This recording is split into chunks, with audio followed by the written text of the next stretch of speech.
you for joining me. In this video, we're going to be talking about, I would like just talk candidly about 5 challenges that parents or guardians may have right here at the beginning of the school year. I know I had them, and it was after the fact when I realized that I was having these challenges and it was too late at that time. So I want you to be at the forefront. Don't miss out on these 5 challenges that you may have so you can be prepared. Don't go anywhere. I'll be right back.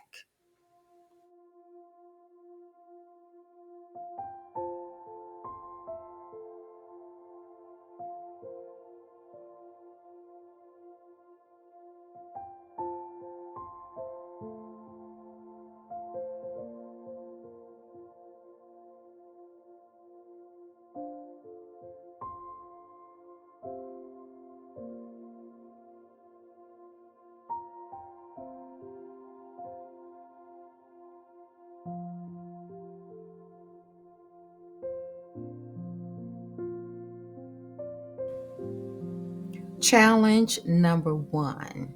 Challenge number one. Is the school that you have chosen for your child to go to, does it have the right climate, school climate? This climate means, what is the environment like? I know this may be a new school for your child, or maybe this may be a school that your teen or child has already attended before.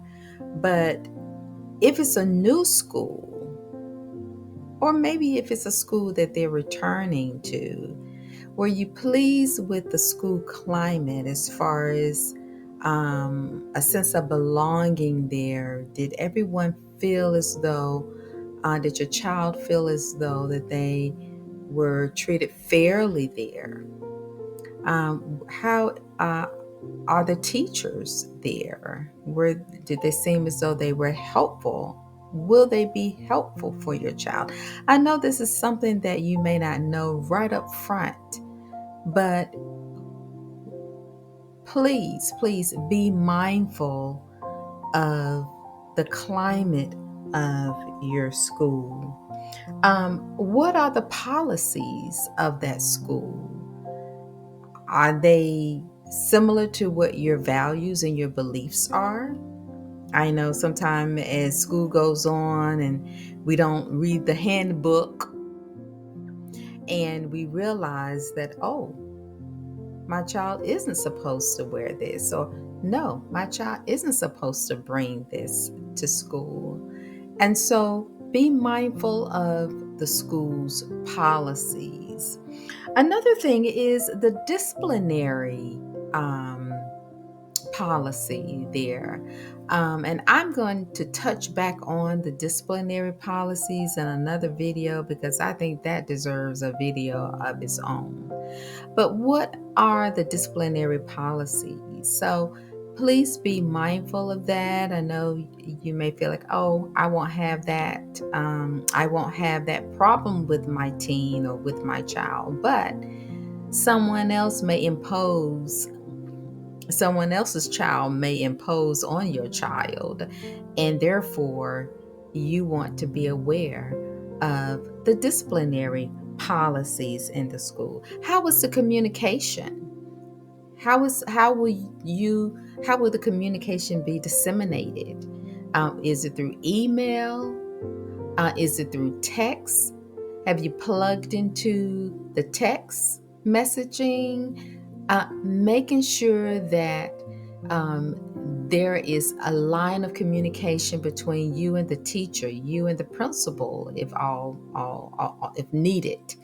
I think that is so critical because, especially when it comes to homework, I know for minors may not be, especially on the college level, because the college level is a different ball game. Parents aren't to know what's in the college students' records nowadays unless they give you permission, right? You may be paying for the tuition and you don't know how your student is doing in school. Well, hopefully there is a good communication relationship between you and your college student. But speaking on elementary and high school and middle school, be mindful of the communication as far as how that will be disseminated. You don't want to find out things or events at the last minute, or projects that you might need to assist your child in doing. Find out about how will the communication be disseminated. Number two, is your child in the right classroom? Now, this one is huge because each child has a different learning style. Is your child visual? Is he just takes a little bit more time and need more hands-on? How will the teacher instruct? This is crucial because the way the teacher teaches could have bearings on how your child is successful in the classroom. Yes, many times educators can point fingers at the student and saying the student isn't doing this, the student isn't doing that. But it could actually truly be the methodology of how the teacher is teaching. Oh, if you don't hear me on that, you need to make sure that the teacher has the best methodology, the best style, the best learning method for your child. So you need to know that yourself. You need to know what is the best learning method for your child. Okay? Um, are they, again, I said, are they visual? Are they a visual learner? And do they need a little bit more time on their tests? Now, that may be getting into possibly some other type of level of permission, maybe in the health realm. The student might need, if it seems as though they may have a learning disability, there are advantages, I'm going to say advantages, that they can take advantage of. There are some, well, I won't say laws in place, but there are where they can actually have a little bit more time to be able to take those tests, or have a little bit more time in order to bring their homework in. Now, of course, if you have a little bit more time in bringing their homework in, then it's a possibility they may get behind on what they're going, what the teacher is currently doing. So that's a little tricky, but always be that advocate for your child as far as making sure that they are able to grasp the information in the right sufficient amount of time. Number three, again, this deals with how they learn. Are they a quick learner? Again, will they need more time? Number four, the schedule of learning of the material. Is it sufficient for your student? You want to be mindful if there is 2 or 3 weeks of school, or are they on track? Do they have how much time basically will it take for your student to actually get the information that they need? Another point I want to bring out as far as retaining the information. So, information can be disseminated, but they don't learn. Learning is not about just listening, it's about doing and being able to understand, being able to regurgitate, be able to explain the concept. So, if your student is just sitting there, they're not asking questions, I won't say they're not learning, but you want your student to be engaged in the learning process. And that is how the teacher will know and that they have grasped the concept of the information. So again, this is partnership here between your student and your teacher. Is the teacher just floating through, and is your student just sitting there, just allowing the information to go through, and then they come home and I don't know. How was school? I don't know. What did you learn? Something. So you want to be able to be that advocate, have that line of communication, and know exactly what they're supposed to be learning. Number 5, it's time for you to be the advocate. If you are not already your child's advocate, I would say let's start it this year. What does that mean, being your child's advocate? Well, I know in the home setting, sometimes as parents, we can be disciplinarians and we can be authoritarians over our kids. Not all parents, but there's some that have that type of parenting style. And I must admit, that is not the best parenting style at all.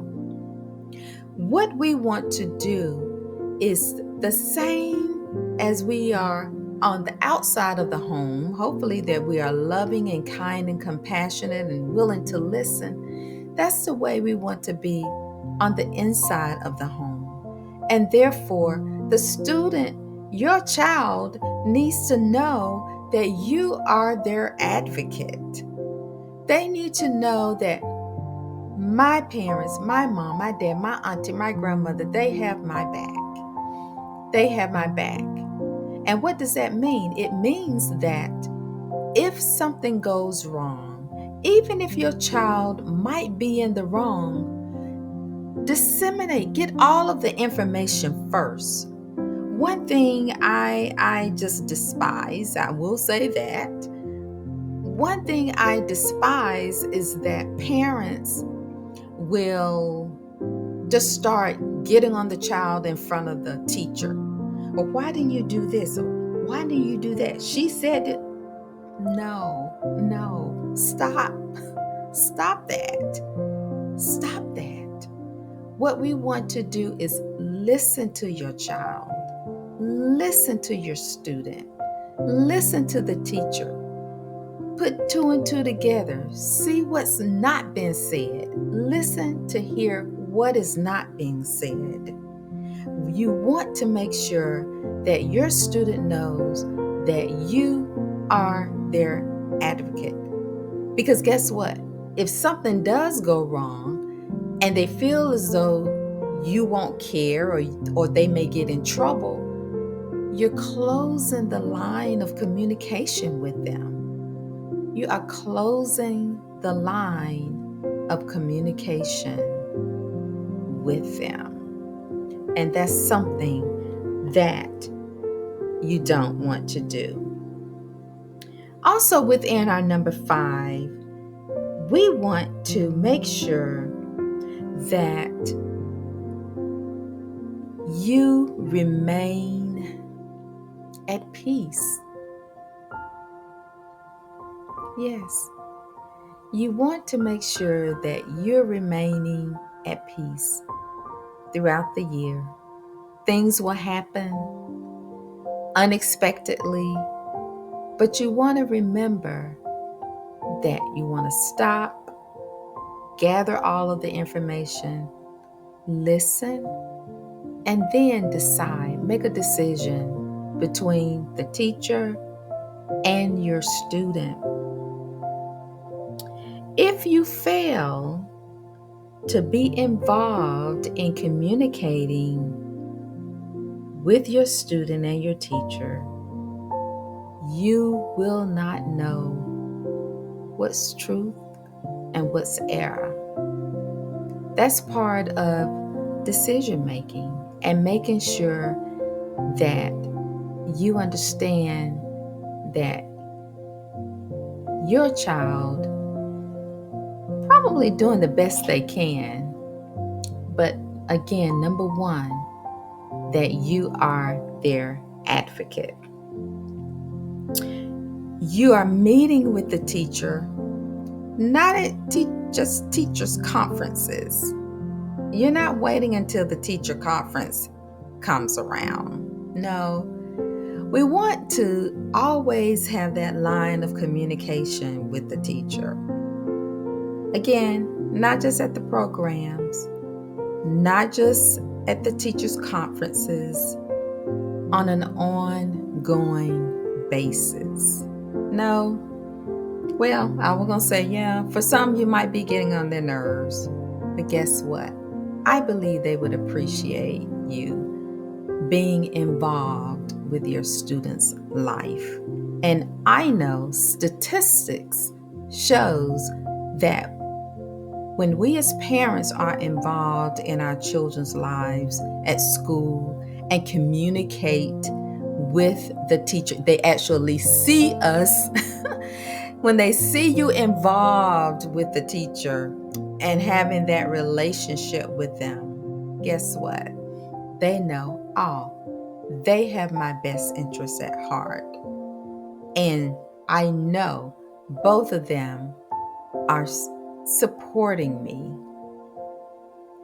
I know it may sound a little, well, I won't say strange, but maybe strange for some. And it may sound like a whole lot of work for others, but try it. Try it. And I believe that you and your student and the teacher will have a great, great school year. Build trust. Build relationships. Have a listening ear. And I know that your student will have a successful year learning and understanding. Thank you for joining me. I want to hear what challenges that you're starting out with. Hopefully everybody is at the right school. They feel like that their school is going to be the right choice for your child or for your middle schooler or your high schooler. I'm hoping that you feel like you found the right one, or you're living in the right district or the right school zone for your student. Let me know in the chat how things are going. Do you feel like you have a good relationship there with your teacher? Do you feel like is your student happy about where they're starting school? If they're not, let me know how you're handling that. I know in some situations, there's students that can be zoned or go to a school that they really don't want to go to. We need to talk about that. Do you think, if that's your case, do you think that would be a good start? Do you actually think that would be a good start for your student? It could, definitely is not a good start, but hopefully it can turn around into being a great experience for them.